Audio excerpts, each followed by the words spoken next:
Bloodline is a new horror film starring Seann William Scott Stifler from the American Pie films. He plays a guidance counsellor at a school who has a young baby, and during this time he suddenly has these urges to kill. He does this by kidnapping people who have abused or caused problems for his pupils and killing them. He's got a method for this which they follow each time he kills someone, where he ties them up, asks them to describe what they're feeling when they abuse someone, and then stabs them in the stomach. The kills are good, if you want to put it that way. They're realistic and they've got a level of blood and gore that you might expect from sort of realistic killing in that respect. Because he's a serial killer with a set sort of a motive operandi, he doesn't vary that much, so you get very sort of similar kills.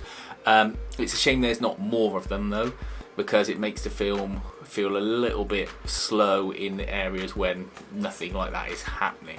I think there's a definite choice in the film where when he's not out hunting and dealing with his sort of prey, it's very quiet, there's no real background music, it feels very slow and very flat. And then when he is out sort of on the prowl, the lighting changes, it feels sort of a lot moodier. You've got this sort of thumping synth soundtrack underneath everything that's, you know, really good, really sort of, you know, you can feel like he's getting sort of amped up to do these things, and that's really, you know, a good plus point for the film. You feel that change in mood. It's just a shame there weren't more situations where he's out doing stuff, because the parts where it is slow, does make it feel really slow. You have his mother come and stay with him and his wife to help look after the baby, because the wife's struggling a little bit with, you know, post-traumatic,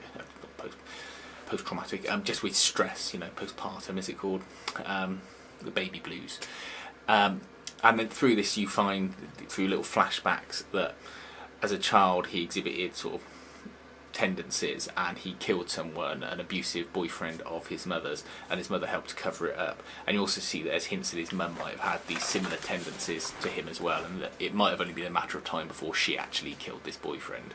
And then there are little side comments made that imply that his baby is going to have similar problems, sort of saying, oh, he was just like that when he was a baby, and so on and so forth. You know, there's little things, and he looks at the baby, and it's all meant to imply that there's this thing passed down through them, like through their bloodline, that, you know, they are psychopaths on that one side of the family. The only thing I couldn't get is that his wife kills someone off her own back with no prompting from him or the mother.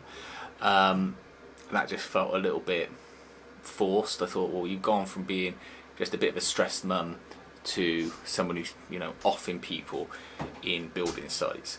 That felt a little hard to swallow. There were some sort of creative camera shots in this that, you know, when they sneak up on you and you see them, you go, oh, that was interesting. You think, well, why aren't there more of those put through it? And so it feels right when it's doing all of those things properly. You know, when he's out with the music going and the lighting changing, and Seann William Scott's trying, you know, really, you know, focusing on his sort of serial killer vibe, you get that coming out. I think what it's let down by though is too many long patches where nothing's much is happening. I'm sure the director would defend that and say, well, that's because I want you to feel like he does, which is that whenever he's not doing these things, his life feels drawn out and slow. But I still got to try and watch the blooming film, and, you know, the pacing just feels a little bit lopsided.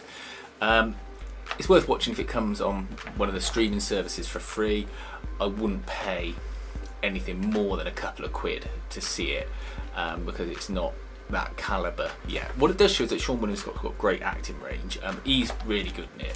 You know, I don't feel that he had missed a step in this film at all. You know, he really puts across the element of menace. But having said that, when you see him and you're reminded of what he looks like and, you know, what roles he's played, you kind of think he could have well been Star-Lord in the Marvel films. If they come along at a slightly different time in his career, I could see him easily being cast as a Star-Lord character in the Marvel films, and he still could get cast in that kind of film as well.